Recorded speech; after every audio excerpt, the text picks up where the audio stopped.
Coming up on this episode of Nintendo Cartridge Society, the modernization of Nintendo sound. It is dangerous to go alone, so the Nintendo Cartridge Society goes with you.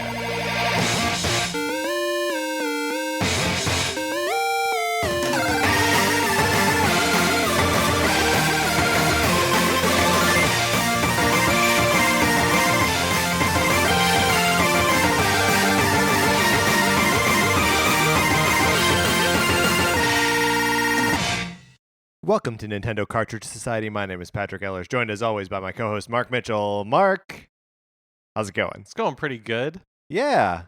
I'm doing this new thing where it's not really new. I've been trying to do it for a while in fits and starts, but where I'm trying to limit the amount of red meat I eat.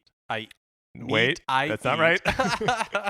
Limit the amount of red meat I eat. Yes. And not eat as many French fries.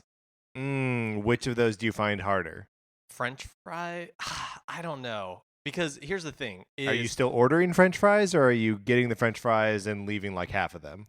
I'm trying to choose not to order French fries. I'm terrified I'm going to die of a heart attack. but I don't like to cook. Right. And I love fast food. So, so I'm trying to make like healthier choices. But it's difficult when you're when it's 11 o'clock at night and you're like, I still need to eat. Yes. So what am I going to do that doesn't take a lot of time and that I can consume quickly? It doesn't cost a lot of money. And won't give me a heart attack? That's like a difficult combination. Right. Well, that's when you have to like eat something that you're like, I'm not excited about this, but I'm eating like a carrot and some hummus. This is what happens to me a lot. Yeah, you're living that vegetarian lifestyle. I am living that vegetarian lifestyle. And you're like healthy and happy. Well, I don't... healthy-ish. Happy-ish. I've got this burn on my wrist. That's not great. Mark, today we are talking about Nintendo music. We wanted to do another one of these music episodes where we play a bunch of music clips and just kind of sit in them for a while and talk about them. Yeah, and in the past we've done just kind of like music from all over Nintendo's era. Yeah, that's not a turn of phrase. Right. I said yes. I'm inventing it. That's our new turn of phrase. Right. All over Nintendo's era. And we obviously really like that 8-bit, 16-bit sound. Yeah, I mean, I think when you think of Nintendo music, the first thing you have to contend with is a ba-da-da-do-da-da. And then like everything else falls from that. But right? That's not what we wanted to do this episode. No, we want to talk about the modern face of Nintendo music. So the ears, the mouth, the nose, in the whole Nintendo era. The touch. That's right. The feel of cotton. So I think that one of the reasons that this came to us, or that we were thinking about it, is that Splatoon has such a unique sonic identity. And I think it's a sonic identity that we both like, right? Mm-hmm. So one of the ways that Splatoon was being advertised kind of early on here in one of the Splatoon 2 directs was this Pearl and Marina music video for the song called Color Pulse, parenthetical Off the Hook. Which, let's listen to a little bit of it, and then we can talk about what it sounds like.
that's obviously got a lot of like electronica and even like a little bit of R&B kind of buried in there. And I think that like for me, what makes that such a cool part of like the Nintendo Sonic landscape is that it's a very like fashion forward or like modern culture forward approach to music. And I think we see a little bit of that in this other Splatoon 2 track, which is called Ink Coming or Wet Floor. Mark, this is one that you had us pull. Do you want to say anything about it? It'll be really interesting to see in the future how the music of Splatoon 2 or like Splatoon in general Mm-hmm. ages. That's not really the right word for it, but this idea that like it is a little bit fashion forward, but it's also very like electronic music is very hip right now. Like it's very much of the moment in a way that most of Nintendo's music is more classic. Mm-hmm. You could perform it with a orchestra. You see it performed by orchestras Sure. on like classical instruments versus this is very much I was going to say this is very much not that. Yeah. No, that's right though. Let's listen to a little bit of Ink Coming here, and maybe we'll turn down and start talking over it in a little bit.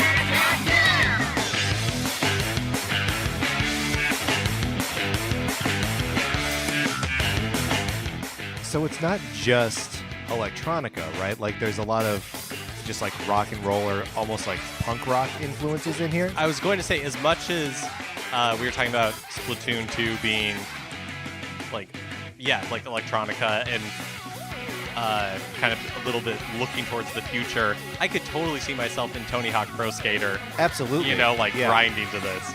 Yeah. I think the music has a lot of that like kind of classic Nintendo syncopation to it as well. Like it's rhythmically, I'm gonna turn it back up, but it's rhythmically really interesting.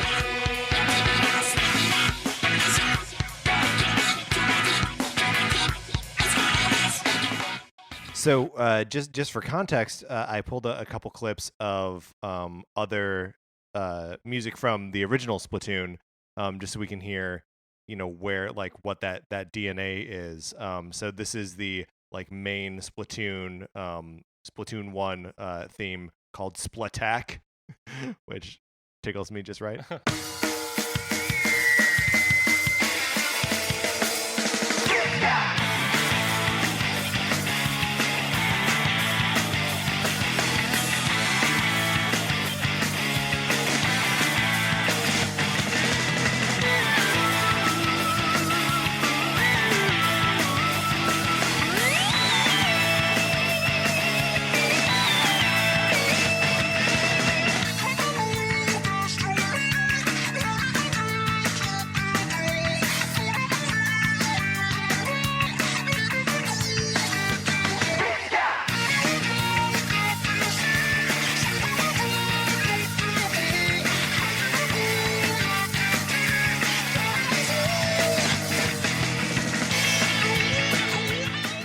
And that's almost got more of like a straight up like surf rock kind of approach to it, right? Yeah, I was gonna say the beginning. I just waited for Gwen Stefani to, you know, it sounded very No Doubt to me. Yeah, for sure. And it's possible that like most of the electronic like sounds are the voices.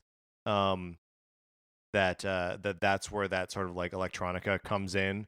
And you know, Nintendo does a lot of like not committing to voice acting, and I think that the same is true like in the music too. You'll hear like a lot of choirs and stuff, and with some very rare exceptions that we hear like I mean I do have some examples further down the playlist here where we do hear like clear like real human voices, but you know, I think this is sort of like hedging their bets between Yeah, that. it's a lot like this. Like you often see them do things like this. Like, I wonder if when they're recording it, it is actual lyrics that are then distorted Yeah. with different filters, because it does sound like people. It sounds close enough to like English Yes. that you, as English speakers, were like trying to pick out the sounds, Yeah, even though it is not English. Right. I love that though. Like it seems it makes it feel real, or like it has a soul without having like a specific meaning ascribed to it. I pulled one more piece of music from the original Splatoon. This is the final boss music, or it is also the Squid Sisters, Kelly and Mari. It's their song.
Like a J-pop idol song from another dimension. Yeah, yes. I mean, that's how so much of this feels, is that like it feels familiar but like otherworldly at the same time.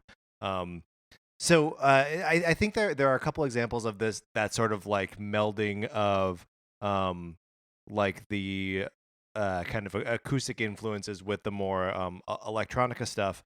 I was pulling a bunch of clips here, and the most recent Star Fox games, Guard and the other one, Zero, use like the kind of classic Star Fox, like kind of orchestral fanfare with interesting little like accents and textures that fall like under the same category. So let's just listen to that. It's short.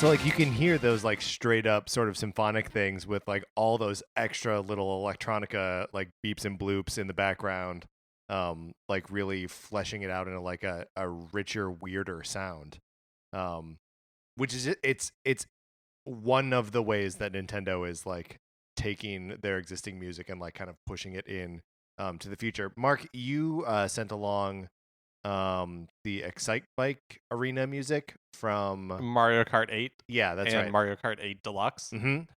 And this does, it sounds like a great chip tune, or what's that band that does like Anamanaguchi, where it's electric guitars and drum sets and also like a Game Boy, right? Let's listen to a little bit of that because it's awesome, and another like perfect melding of like old and new electronic and analog.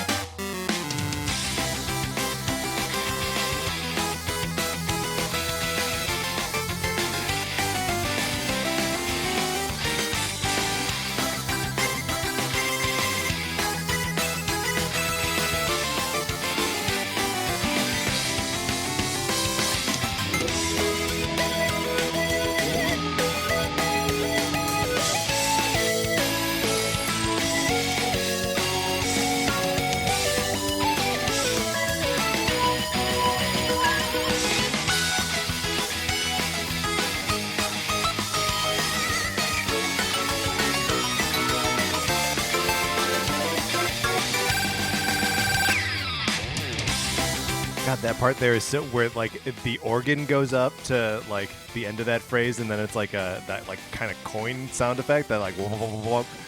I don't like time trials that much, but I have been playing this on time trials. Yeah. Because I just love the music so much. It's maybe my favorite Mario Kart 8 Deluxe track for that reason. for the music, because Yeah. it's pretty straightforward otherwise. Yeah, it's basically like what is that, like Baby Cart or Baby Park? Baby Park. It's basically Baby Park with like jumps.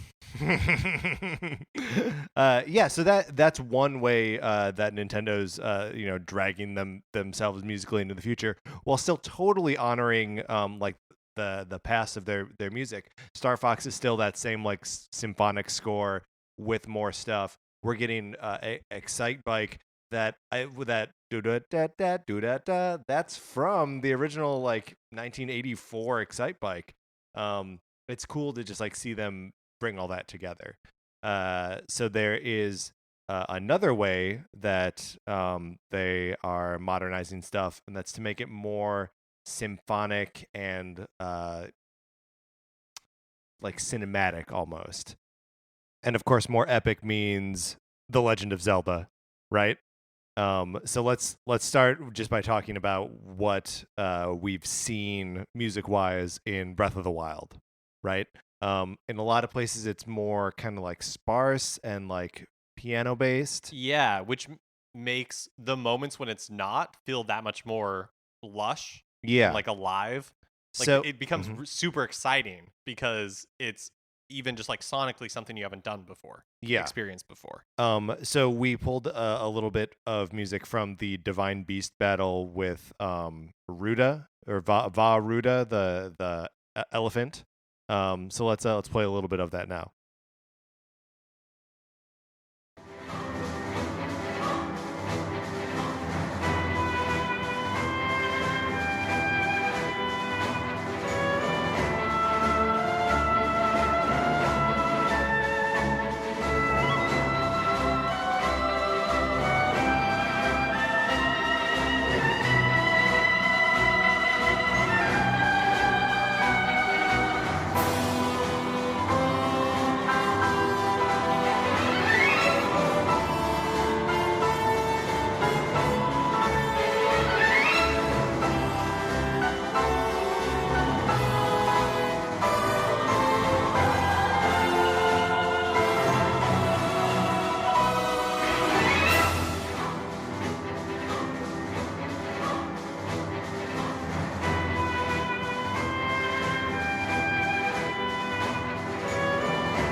So super cool, super cinematic, but like kind of orchestral standard, right? Like there's no real like surprises there, musically speaking, right? Like you can imagine that being performed by an orchestra that you go to see. Absolutely. But man, does it work, right? Like it's so like driving and like specific, and that when you're hearing that music, that you're accomplishing. Yeah, even if you've never played the game, you get a sense of like the adventure that is like inherent in the moment.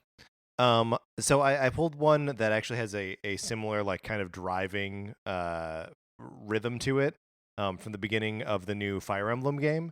And I mean Fire Emblem might be a little bit of a cheat because like Intelligent System has their own sort of like sonic identity, and all of the Fire Emblem games have like big orchestral scores. But it's obviously something that is working for a Nintendo property. So this is the title screen music from Fire Emblem Echoes Shadows of Valentia, and it's got like almost an identical like driving snare drum thing here.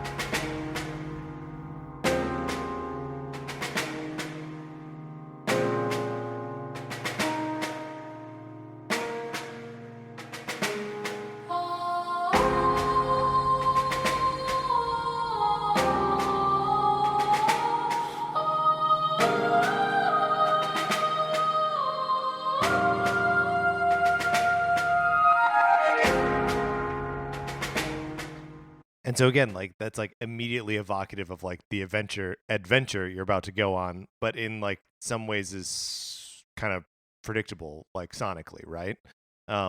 We've got a couple more examples of these kinds of things that we like, but are, you know, just sort of straight up orchestral. Yeah, and I feel like predictable, yes. I feel like familiar Yes. is where, even though maybe you haven't heard this specific song before, you have heard a lot of songs like it. Yeah. And so it's not just bringing up emotions of the game itself, but emotions of things that you have experienced that are similar. Absolutely. Well, and I'm about to play some music from Star Fox Zero. Again, I'm going back to Star Fox Zero to illustrate how like there are ways where they do stick to like the straight up symphonic, and it just sounds like Star Wars, right?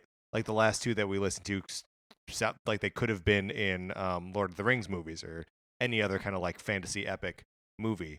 So here's a little bit of Star Wolf's theme from Star Fox Zero.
I mean, it's even they're not real instruments, you know. It's all synth, but like even in that, they're using like a lot of French horn fanfare too, which like is this might be like too literal and like too musicy, but like it's Star Wolf. That's a like Peter and the Wolf music cue. I don't know. It seems very traditional to me. The thing that I thought was really interesting about this one that kind of sets it apart from the Breath of the Wild and Fire Emblem ones, which I felt like were very cinematic, Mm-hmm. is this one feels a little bit more like a game to me because the tempo, I don't know if that's the right word, but like it's too fast. Sure. Like it's too Yeah. fast for a movie. Movie scores are much like slower and Mhm. less complex because they're usually like themes that Yeah. I mean, I could see this as like, and maybe it's because I associate Star Wars so closely with Star Fox that like, that could be a space battle, you know, in Star Wars too. So next we got some Xenoblade Chronicles music. Mark, you want to tee this one up? Sure. I mean, so this one I feel like is a little bit I'm not even sure how to say it, like Gaur. It's Gaur planes. Mm-hmm. Gar planes. Gar planes. So a lot of the music in Xenoblade Chronicles is what we have been listening to before, very similar to like the Fire Emblem Shadows of Valentia type thing, where it feels very familiar. Mm-hmm. This one I feel kind of toes the line between being familiar but also a little like alien at the same time. Yeah, so I think this is where we start to see, and like the examples that we're going to play after this lead more in this direction, that Nintendo starts pulling, the Nintendo composers start pulling a little bit more interesting textures that recall like specific cultural musics, like Americana or like sort of French sounds. So let's listen to a little bit of this Gaur planes from Xenoblade Chronicles.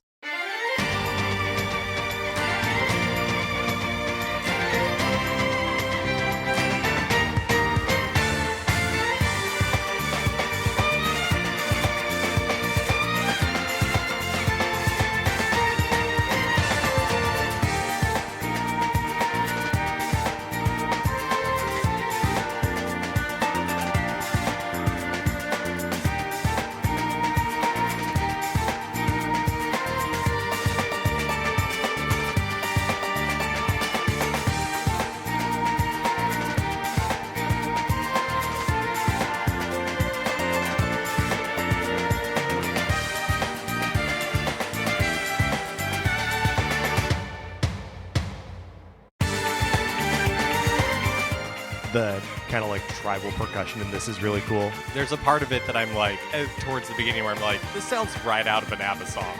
Yeah, for sure.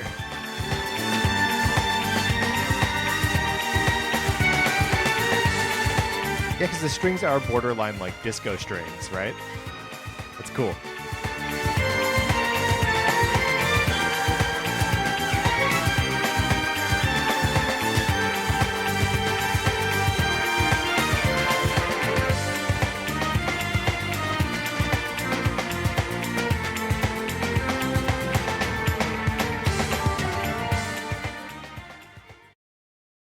So from there, I think it's good to start moving into like where the classical music starts to sound very specific and like less generalized to like kind of movie score or game score. And Kid Icarus Uprising is a great place to go for this. Kid Icarus by the same team that does Smash Brothers obviously has a lot of reverence for music and all parts of Nintendo past, while also just like updating it to be like cool and weird and unique. So let's listen to Dark Pit's theme. And one of the things that I noticed about this is that it's got a little bit of like a flamenco-y kind of guitar sound to it. It sounds almost like Spanish or Greek. I'm assuming it's Greek just because of like Greek mythology and everything, but yeah, I mean the game's take on Greek mythology is wide enough that like European in any way counts, you know? So let's Dark Pit's theme.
It's so cool that like it's led by that guitar sound, but like it's got the backing of like the tubular bells and the timpani and strings and horns and stuff. So it still really feels both symphonic and unique at the same time.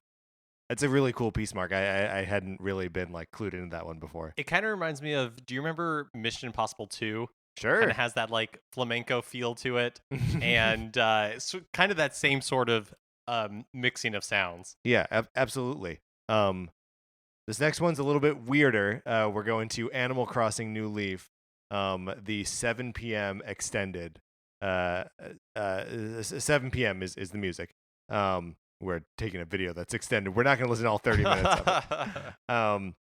But this is a cool one because it's so minimal and does like kind of weird things to like change the texture.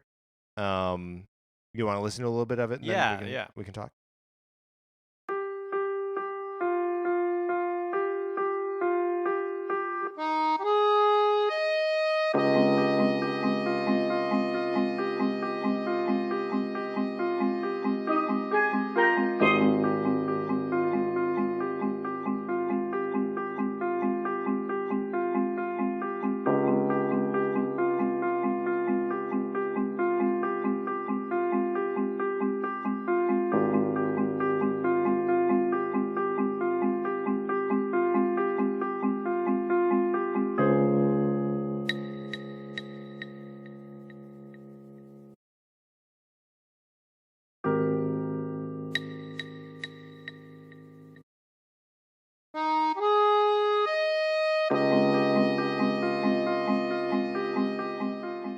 love that lead accordion sound.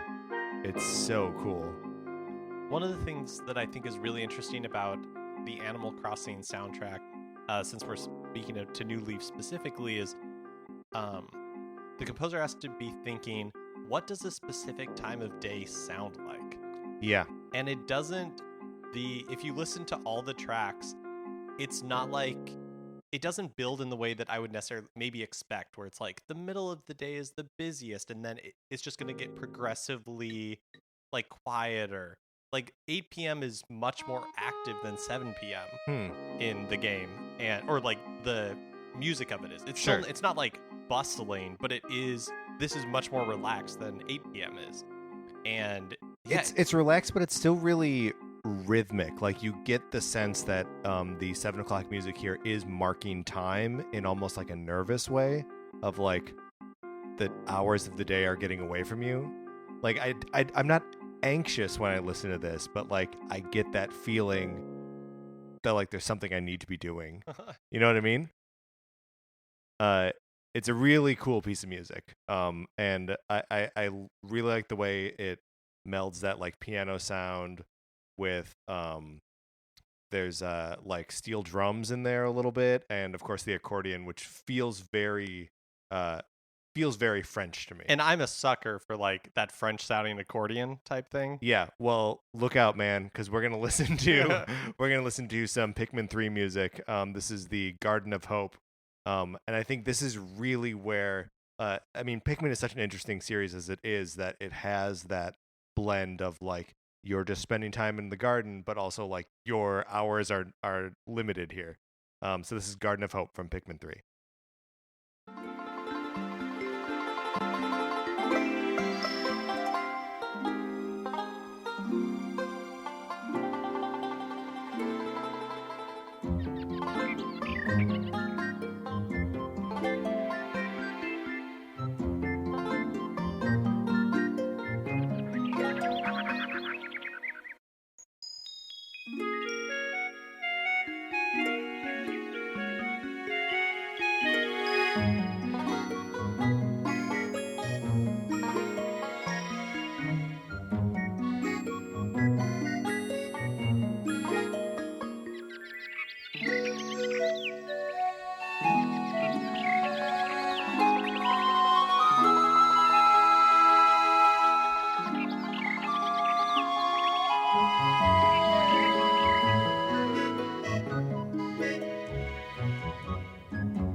So that's got that accordion in there. It's got like that kind of light guitar sound and like a recorder.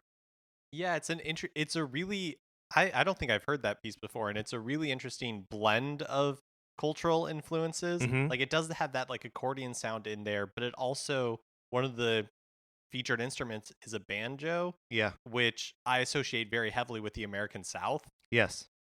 And that's that is a lot of what I get in this next the next clip, which we are probably just going to listen to the whole thing. But it's from The Legend of Zelda Triforce Heroes, which takes a lot of those same like influences and like puts it with an action game. So it's a like higher pace, but still has like the accordion textures, the kind of solo string textures, again, like of the American South. So it feels like a classic fantasy, Americana, and French kind of all at once. Let's just listen to it. I like it so much.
Wow, that's really cool. Isn't that neat? It's got a really strong like kind of Irish identity too. Um, yeah, I just think it's neat that in addition to doing this more like symphonic, traditional symphonic growth, that they're doing like these very specific like cultural touchstones. It makes for a cool way for the music to grow. And that sort of leads me back into Mario. Um, so Mario's taken a kind of like big band approach to like new Mario music feels very either like ragtimey or big bandy, like jazzy. And would you say 3D Mario? Yeah, I specifically 3D Mario. I think there are elements of it in the 2D games as well. But I think that's where we really start to see more just this big like crazy bombastic jazz based sound. And obviously that's Nintendo's putting that foot forward with the way they're advertising Odyssey with this Jump Up Superstar song. If we can just listen to a little bit of this thing, I like it a lot. I don't know how you feel about this piece of music, Mark. It's one of my like so stupid it's great. Yes, which is totally how I feel about it. But like, there's also a part of it that brings me genuine joy. So let's listen for a little bit here.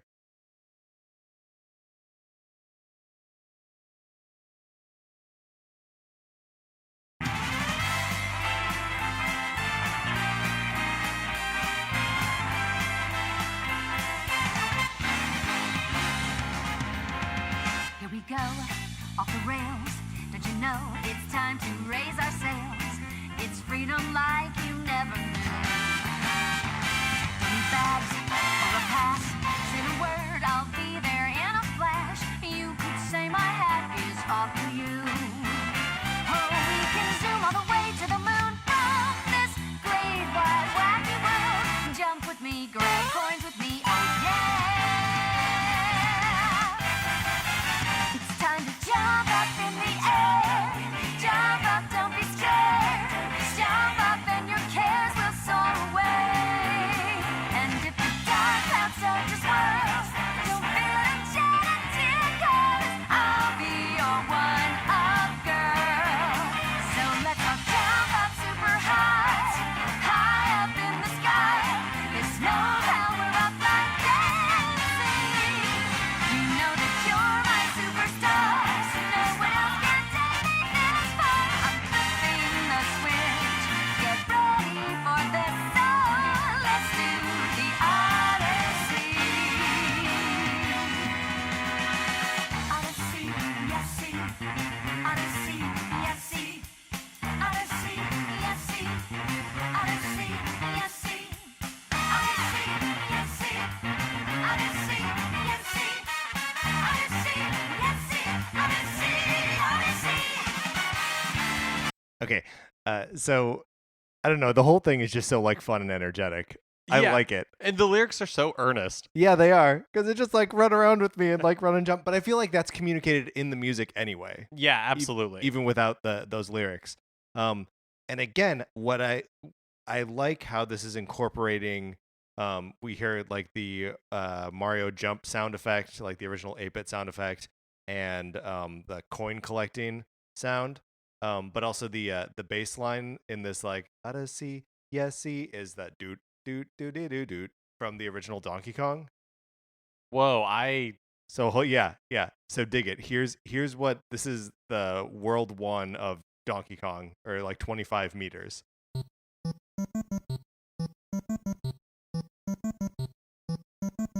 It's just that loop over that's and over really again. cool. So let's just like knock back into it and hear it in context. Let's do the Odyssey. Odyssey, yes, see. Odyssey, yes, see. Odyssey, yes, see. Odyssey, yes, see. Odyssey, yes, see. Odyssey, yes, see. I think that's so dope. That is really cool. And also like within the world of Mario Odyssey, it's supposed to be Penelope? Pauline, Pauline? maybe Pauline. It's supposed to be her singing it. So like the fact that it's connected to Donkey Kong. Well, and New Donk City and Sure. all of that. Sure. But so that's super cool. It's something that I just wanted to share because it seemed really neat to me. But so the 3D Marios have been kind of operating in this space for a little while. A lot of the music from Super Mario 3D World also has this kind of like jazzy big band sound to it. One of my favorite tiny pieces of music from 3D World is when you clear a full world, not just like a little level, but a full world. You get this amazing little big band fanfare. Oh wait, whoop, I messed it up. This amazing little big band fanfare.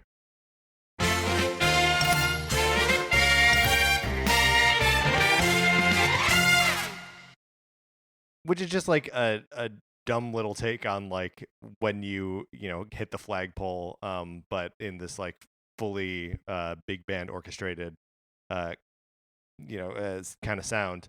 But I think probably my favorite example from Super Mario 3D World of this like big band stuff turned up to 11 is the end credit sequence, which is super cool. So if we can just listen to a little bit of that.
It's almost got like a Dixie-land kind of vibe to it. It's fun to hear video game music grow up.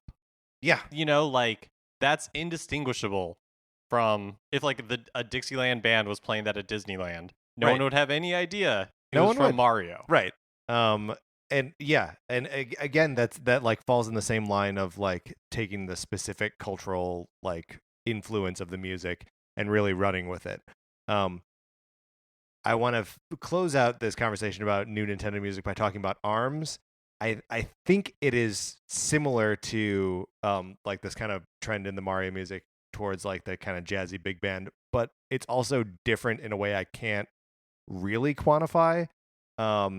So let's listen to a little bit of like the main ARMS theme called just Grand Prix. And then talk about it because I need to unpack it a little bit. There's a lot of it that I don't totally understand, sonically speaking.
it's got so much energy to it and like so much specific spirit that I can't totally pinpoint. It feels almost like an amalgamation of everything that we've talked about, where it has very like specific influences, has kind of that orchestral feel, but also really specific instrumentation Yeah. with the like electric guitar in there and with like the whistle coming in. Like, yeah, just randomly. Yeah, and that there's like the chorus of voices, but there's also like the one lead lady voice. And then like it kind of feels like it's let out or let in by like bongo type thing, like Yeah. like percussions. It's got like a little bit of like a sambista big, like I don't really know what it is, but I like it so much.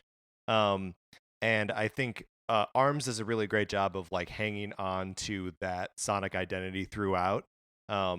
Including like using that same like riff over and over again in a bunch of different contexts. But also a lot of those textures over and over again. In ways that are super compelling. So I want to take us out by doing the end credits for this for ARMS, and we don't need to talk about it, I guess, after that. But so if you have your own new Nintendo music pieces that you want to share with us, maybe we can talk about next time. You can email us at NintendoCartridgeSociety at gmail.com. And if you don't want to do that, you can just rate and review and subscribe to us on iTunes. And if you like this episode, tweet about it or post about it on Facebook. Or just tell a friend. Or do all of these things. We are at NinCartSociety on Twitter. Our Facebook page is Nintendo Cartridge Society. Olivia Duncan made our logo, and 8-Bit Betty does most of our music. I'm playing very little 8-Bit Betty tonight, but that's okay. So we're going to go out here on the ARMS credit roll music.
What's a Creative Podcast Network?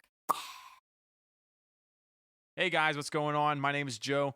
I'm supposed to do a little promo for my show, but I don't want to do one. So if you've lived a perfect life, if you know exactly who or what God is, and if you know exactly how to define spirituality, don't listen to my show, Choose Your Own Religion. If you're not interested in hearing comedians talking about their own religious background and making up new religions, for God's sake, don't go to chooseyourownreligion.com and don't find me on iTunes and Stitcher. Choose Your Own Religion. Hard pass every Sunday. I love you. and I hope you never tune in.